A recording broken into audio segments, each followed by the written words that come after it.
చందమామ రావే జాబిల్లి రావే అని పిలిచే రోజులు పోయాయి. రానున్న కాలంలో మనమే చందమామ దగ్గరికి వెళ్లే రోజులు వస్తున్నాయి. చంద్రుడు మన భూమి చుట్టూ తిరిగే సహజ ఉపగ్రహం. అందుకే అందరి శాస్త్రవేత్తల కళ్ళు చందమామ పైనే ఉంటాయి. ఎంతమంది ఎన్ని ప్రయోగాలు చేసినా ఇప్పటి వరకు చందమామలో ఏమున్నది అనేది నిగూఢమే. ఆ రహస్యాన్ని ఛేదిస్తూ ISRO July 14, 2023 Satish Dhawan space centre నుంచి ప్రయోగించిన చంద్రయాన్-3 స్పేస్ క్రాఫ్ట్ 23 బుధవారం సాయంత్రం 6:04 చందమామ దక్షిణ భాగంలో సేఫ్ ల్యాండ్ అయ్యింది.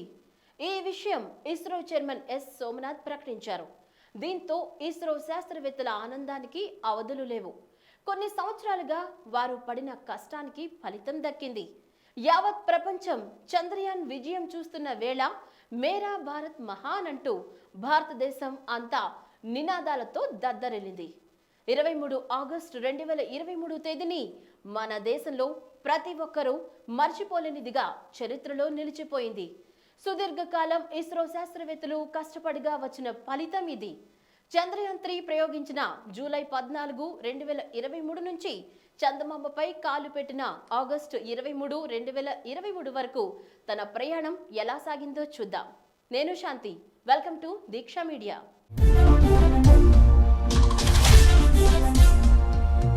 మన భూమి నుంచి చంద్రుని యొక్క దూరం 3,84,400 కిలోమీటర్లు. సుమారుగా ఒక స్పేస్ క్రాఫ్ట్ 3 రోజుల్లో చంద్రుణ్ణి చేరుకోవచ్చు. ఎంత వేగంగా చేరుకోవచ్చు అనేది మన స్పేస్ క్రాఫ్ట్ యొక్క బరువు, మనం వాడే ఇంధనం మీద ఆధారపడి ఉంటుంది. ఇటీవల రష్యా చంద్రుని దక్షిణ భాగంపై దించేందుకు ప్రయోగించిన లూనా 25 బరువు 1750 కేజీలు కాగా అది చంద్రుడిని చేరుకోవడానికి పట్టిన కాలం 11 రోజులే. కానీ లూనా 25 ల్యాండింగ్ సమయంలో క్రాష్ అవడంతో మిషన్ ఫెయిల్ అయిందన్న విషయం మనకి విదితమే. మన చంద్రయాన్-3 విషయానికి వస్తే ప్రొపల్సన్ మాడ్యూల్ బరువు 2148 కేజీలు, విక్రమ్ ల్యాండర్ మరియు ప్రజ్ఞా రోవర్ బరువు 1752 కేజీలు కాగా మొత్తం చంద్రయాన్-3 బరువు 3900 కేజీలు. ఇది చంద్రుణ్ణి చేరుకోవడానికి పట్టిన కాలం 40 రోజులు. ఈ ప్రయోగానికి అయిన ఖర్చు లూనా 25తో పోలిస్తే చాలా తక్కువ.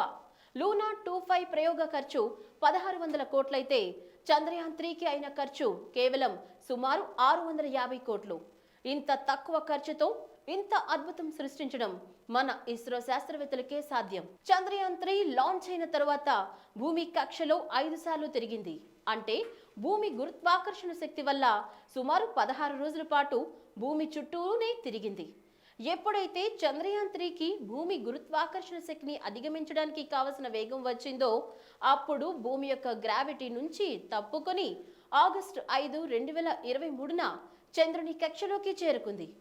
భూమి చుట్టూ ఎలా తిరిగిందో చంద్రుని కక్షలో కూడా అదే విధంగా 4 సార్లు తిరుగుతూ చంద్రునికి దగ్గరగా చేరుకుంది.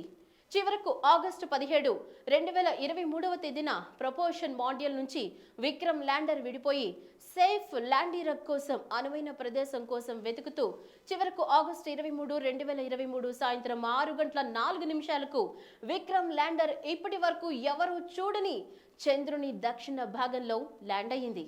लैंडर मॉड्यूल पूरी तरह से सेफली और सॉफ्टली चंद्रमा के सतह पे लैंड हो चुका है। ये हम लोगों के लिए बहुत ही गर्व की बात है।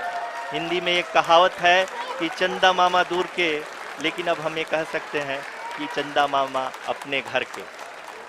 Sir, we have achieved soft landing on the moon. India is on the moon. मेरे प्यारे परिवारजनों, जब हम अपनी आंखों के सामने ऐसा इतिहास बनते हुए देखते हैं तो जीवन धन्य हो जाता है। ऐसी ऐतिहासिक घटनाएं राष्ट्र जीवन की चिरंजीव चेतना बन जाती है। ये पल अविस्मरणीय है। ये क्षण अभूतपूर्व है। ये क्षण विकसित भारत के शंखनाद का है। ये क्षण नए भारत के जयघोष का है। ये क्षण मुश्किलों के महासागर को पार करने का है।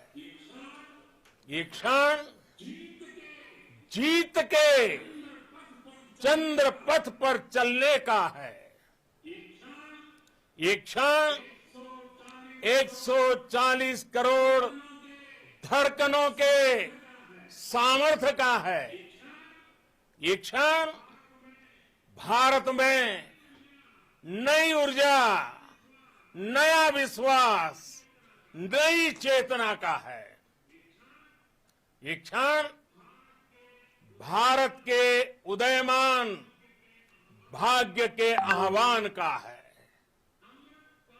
अमृत काल की प्रथम प्रभा में सफलता की ये अमृत वर्षा हुई है। हमने धरती पर संकल्प लिया और चांद पर उसे साकार किया। और हमारे वैज्ञानिक साथियों ने भी कहा, India is now on the moon. आज हम अंतरिक्ष में नए भारत की नई उड़ान के साक्षी बने हैं। విక్రమ్ ల్యాండర్ ల్యాండ్ అయ్యే ఆఖరి 15 నిమిషాలు చాలా క్లిష్టమైనవి. చంద్రుని మీద దిగేటప్పుడు 90 డిగ్రీలు కోణంలో ల్యాండ్ అవ్వాలి. లేని పక్షంలో ల్యాండర్ క్రాష్ అయ్యే అవకాశం ఉంది. అప్పుడు రోవర్ బయటకు రాలేదు. అందుకే ఒకప్పటి ఇస్రో చైర్మన్ శివన్ ల్యాండ్ అయ్యే ఈ ఆఖరి 15 నిమిషాలను 15 మినిట్స్ ఆఫ్ టెర్రర్ అని పేర్కొనడం విశేషం. చంద్రయాన్ 2లో జరిగిన తప్పులు జరగకుండా తగిన జాగ్రత్తలు తీసుకుని చంద్రయాన్ 3లో అధునాతన సాంకేతికతను అమర్చారు. కాబట్టి చంద్రయాన్ 3 విజయవంతమైంది. విక్రమ్ ల్యాండర్ చంద్రుడిపై ల్యాండ్ అయిన తర్వాత ఏం జరగనుంది? ప్రజ్ఞా రోవర్ బయటకు వచ్చి ప్రపంచం చూడని చంద్రుని దక్షిణ భాగంలో నీరు ఉందా లేదా, మానవ మనుగడకు అనుకూలమా కాదా అన్నది కెమికల్ అనాలిసిస్ చేసి ఆ సమాచారాన్ని యాంటీనా ద్వారా ల్యాండర్ కు తెలియజేస్తుంది. అదే సమాచారాన్ని విక్రమ్ ల్యాండర్ ద్వారా మనం తెలుసుకోవచ్చు. రోవర్ లో నావిగేషన్ కెమెరాలు, 50 వాట్స్ పవర్ జనరేట్ చేసే సోలార్ ప్యానెల్ ఉంటాయి. ఎప్పుడైతే సూర్యకిరణాలు సోలార్ ప్యానెల్ పై పడతాయో అప్పుడు ఈ రోవర్ పనిచేయడం జరుగుతుంది. ఆగస్టు 23, 2023 సాయంత్రం 6:04 సూర్యకిరణాలు చంద్రుని దక్షిణ భాగంలో పడి వెలుతురు వస్తుంది. అందుకనే ఆ సమయాన్ని ల్యాండర్ కు ఎంచుకున్నారు. ఆ రోవర్ చంద్రునిపై పనిచేసే సమయం మన కాలమానం ప్రకారం 14 రోజులు. ఈ 14 రోజులు చంద్రయాన్ 3 ఇంకెన్ని రహస్యాలు వెలికితీస్తుందో చూద్దాం.